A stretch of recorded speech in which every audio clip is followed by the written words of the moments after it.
ಅಂತೂ ಇಂತೂ ನಮ್ಮ ಪೊಲೀಸ್ನವರು ಬೇಧಿಸ್ಬಿಟ್ರಪ್ಪ. ಅದೇನೋ ಅಜ್ಜಿಗೇನೋ ಅರವೆ ಕಾಟ ಆದ್ರೆ ಇನ್ನೊಂದೇನೋ ಅಂತಾರಲ್ಲ. ಯಾಕಂದ್ರೆ ಈ ವಿಷಯನ ನಾವು ಬಾಯ್ಬಿಟ್ಟು ಹೇಳೋಕ್ಕಾಗಲ್ಲ. ಕಾರಣ ಇಷ್ಟೇ, ನಮ್ಮ ಭಾರತ ದೇಶದ ಭವ್ಯ ಸಮಾಜದ ಸೃಜನಶೀಲ ಸುಸಂಸ್ಕೃತ ಹೆಣ್ಣುಮಗಳೊಬ್ಳು ಹಾಸನ ಜಿಲ್ಲೆಯ ಬೇಲೂರು ತಾಲೂಕಿನಲ್ಲಿ ಎಂತ ಎಡವಟ್ ಮಾಡಿಟ್ಟಿದ್ದಾರೆ ಅಂತ ಹೇಳಿ ತಮ್ಮೆಲ್ಲರಿಗೂ ಈಗಾಗಲೇ ಏನು ಪೊಲೀಸ್ನವರು ಹುಡುಕಾಡಿದ್ದು ಚಪ್ಪಲಿ ಸಿಕ್ತಂತೆ, ಮತ್ತಿಂದೊಂದೇನೋ ಸಿಕ್ತಂತೆ, ಆಧಾರ್ ಕಾರ್ಡ್ ಸಿಕ್ತಂತೆ, ಯಾರೋ ಏನೋ ಮಾಡಿ ಕೆರೆ ಹಾಕಿರ್ಬೋದಂತೆ. ಅಯ್ಯೋ ಪಾಪ ಅನ್ಕೊಂಡವ್ರು ಎಷ್ಟು ಜನ.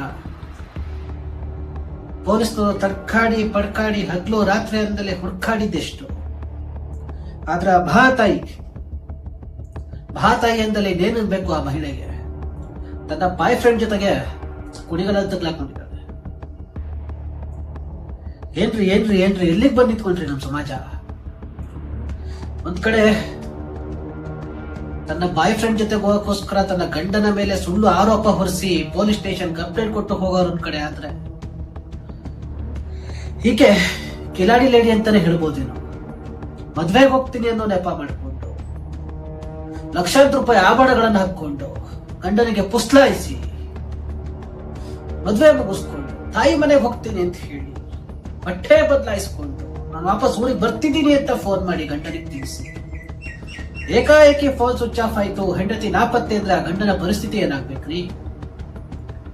ಸದ್ಯ ಈ ಕೇಸ್ ನಮ್ಮ ಆರಕ್ಷಕರಿಗೆ ಒಂದು ಉದಾಹರಣೆ ಆದ್ರೂ ಆಗ್ಲಿ ಅಂತೇಳಿ ಆಶಿಸ್ತೀನಿ ನಾನು. ಕಾರಣ ಇಷ್ಟೇ, ಬಲ್ಲ ಮೂಲಗಳಿಂದ ಬರ್ತಾರ ಮಾಹಿತಿ ಏನು ಅಂತಂದ್ರೆ ಪೊಲೀಸ್ನವ್ರು ಕಂಪ್ಲೇಂಟ್ ತಗೊಳ್ಳಿಲ್ಲ, ಸರಿಯಾಗಿ ವಿಚಾರಣೆ ಮಾಡಲಿಲ್ಲ ಅಂತೇಳಿ. ಹೌದು, ಅದು ಎಷ್ಟೋ ಮಟ್ಟಿಗೆ ಸತ್ಯ ಎಷ್ಟೋ ಮಟ್ಟಿಗೆ ಸುಳ್ಳು ಅನ್ನೋಂತ ನನಗೆ ಗೊತ್ತಿಲ್ಲ. ಆದ್ರೆ ಆಗಿರೋ ಘಟನೆ ಅಂತೂ ಯಾರೋ ಕೂಡ ಊಹೆ ಮಾಡ್ಕೊಳಕ್ ಆಗ್ದಲೇ ಇರುವಂತಹ ಘಟನೆನ ಮಹಿಳೆ ಸೃಷ್ಟಿ ಮಾಡಿಟ್ಟಿದ್ದಾರೆ. ಹಗ್ಲೂ ರಾತ್ರಿ ಹುಡ್ಕೋದು ಅಂದ್ರೆ ಏನ್ರಿ? ಏನಾದ್ಲು ಮಹಿಳೆ ಅಂತೇಳಿ ಇಡೀ ಜನತೆ ಕಾಯ್ಕೊಂಡ್ ಕೂತಿದ್ರೆ ತನ್ನ ಬಾಯ್ ಫ್ರೆಂಡ್ ಜೊತೆ ಚಕ್ಕದ್ ಆಡ್ಕೊಂಡ್ ಕೂತಿದ್ದಾಳ ಆ ಮಹಿಳೆ. ಆ ಮಹಿಳೆ ಒಂದ್ಸತಿ ನೋಡ್ಕೊಂಡ್ ಬನ್ನಿ. ಹಾಗೆ ನಮ್ಮ ಆರಕ್ಷಕರು ಪಟ್ಟಿರುವಂತಹ ಕಷ್ಟ ಏನಿದೆ, ತಡಕಾಟ ಏನಿದೆ, ಹುಡುಕಾಟ ಏನಿದೆ ಆ ಮಹಿಳೆಗೋಸ್ಕರ, ಅದನ್ನು ಒಮ್ಮೆ ನೋಡ್ಕೊಂಡ್ ಬನ್ನಿ. ಮುಂದಿನ ದಿನಗಳಲ್ಲಿ ರಾಜ್ಯದ ಜನತೆಯ ಪರವಾಗಿ ನಾವು ಕೇಳ್ತಿರೋದೇನು ಅಂತಂದ್ರೆ, ಏನು ಆ ಮಹಿಳೆಯನ್ನ ಹುಡ್ಕೋದಕ್ಕೆ ಖರ್ಚಾಯ್ತು ಅದನ್ನ ಮಾನ್ಯ ನ್ಯಾಯಾಲಯ ಆಗ್ಲಿ ಅಥವಾ ಪೊಲೀಸ್ ಇಲಾಖೆ ಆಗ್ಲಿ ಸಂಪೂರ್ಣ ಖರ್ಚನ್ನ ಆ ಮಹಿಳೆ ಹಾಗೂ ಆ ಮಹಿಳೆಯನ್ನ ಕರ್ಕೊಂಡು ಹೋಗಿದಂತ ಬಾಯ್ ಫ್ರೆಂಡ್ ಏನಿದ್ದಾನೆ ಅವರಿಬ್ಬರಿಂದ ಕಟ್ಟಿಸ್ಬೇಕು ಅಂತೇಳಿ ಹಾಸನ ಜಿಲ್ಲಾ SP ಮೇಡಮ್ ಅವ್ರಿಗೆ ಈ ಮೂಲಕ ಮನವಿ ಮಾಡ್ತಾ ಇದ್ದೀನಿ. ಹೆಚ್ಚಿನದಾಗಿ ಅಮ್ಮ ಮಹಾತಾಯಂದಿರ ಗಂಡನನ್ನ ಬಿಟ್ಟು ಹೋಗ್ಬೇಕಾ? ಹೇಳ್ಬಿಟ್ಟು ಹೋಗ್ರಿ, ಬಿಟ್ಟು ಕಳಿಸ್ತಾರೆ.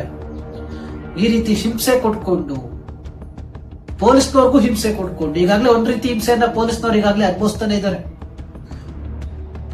ಸುಳ್ಳು ಕೇಸ್ಗಳನ್ನ ಹಾಕಿ ಅದನ್ನ ತನಿಖೆ ಮಾಡಕ್ಕೂ ಆಗ್ದಲೆ ವಿಚಾರಣೆ ಮಾಡಕ್ಕೂ ಆಗ್ದಲೆ ಒದ್ದಾಡ್ತಾ ಇದ್ದಾರೆ. ಅದ್ರಲ್ಲೂ ಕೂಡ ಈ ಮಟ್ಟಿಗೆ ಪೊಲೀಸ್ನವ್ರಿಗೆ ಕೆಲಸ ಕೊಟ್ಟಲ್ಲಮ್ಮ ಮಹಾತಾಯಿ ಪ್ರಿಯಾಂಕಾ. ಅಲ್ಲ, ಈ ವಿಚಾರವಾಗಿ ಏನ್ ಹೇಳಬೇಕು ಅರ್ಥ ಆಗ್ತಾ ಇಲ್ಲ. ಕರ್ನಾಟಕ ರಾಜ್ಯದ ಹಾಸನ ಮೂಲದ ಮಹಿಳೆ ಇವಳು, ಬಿಹಾರ ಮೂಲದ ಪುರುಷನೊಂದಿಗೆ ಈ ಮಹಿಳೆದೇನ್ರಿ? ನನ್ನ ಗಂಡ ಏನಾಗ್ಬೇಕು, ನನ್ನ ಗಂಡನ ಮನೆಯ ಮರ್ಯಾದೆ ಏನಾಗ್ಬೇಕು, ನನ್ನ ತಾಯಿ ಮನೆಯ ಮರ್ಯಾದೆ ಏನಾಗ್ಬೇಕು ಅಂತ ಯೋಚನೆ ಮಾಡ್ದಲ್ಲಿ ಈ ರೀತಿಯ ಕೃತ್ಯ ಎಸಗಿರೋ ಮಹಿಳೆಯನ್ನ ಏನ್ ತಾನೇ ಮಾಡಕ್ಕಾಗುತ್ತೆ?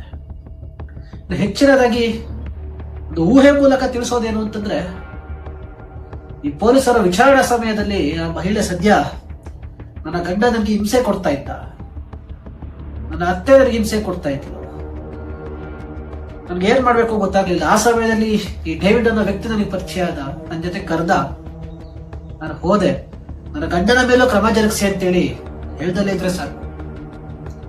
ಏನೇ ಆಗ್ಲಿ, ಮುಂದಿನ ದಿನಗಳಲ್ಲಿ ಈ ರೀತಿಯ ಘಟನೆ ಮತ್ತೆ ಯಾವಾಗ್ಲೂ ನಡೀದಲೇ ಇರುವ ಹಾಗೆ ಪೊಲೀಸ್ನವರು ಸೂಕ್ತ ಕ್ರಮ ವಹಿಸಬೇಕು. ರಾಜ್ಯದ ಮುಖ್ಯಮಂತ್ರಿಗಳು ಸೂಕ್ತ ನಿರ್ದೇಶನವನ್ನಾಗ್ಲಿ ಅಥವಾ ಸೂಕ್ತ ಕಾನೂನನ್ನು ರಚಿಸಬೇಕು ಅಂತೇಳಿ ಈ ಮೂಲಕ ಕೇಳ್ಕೊಳ್ತಾ ಇದ್ದೀನಿ.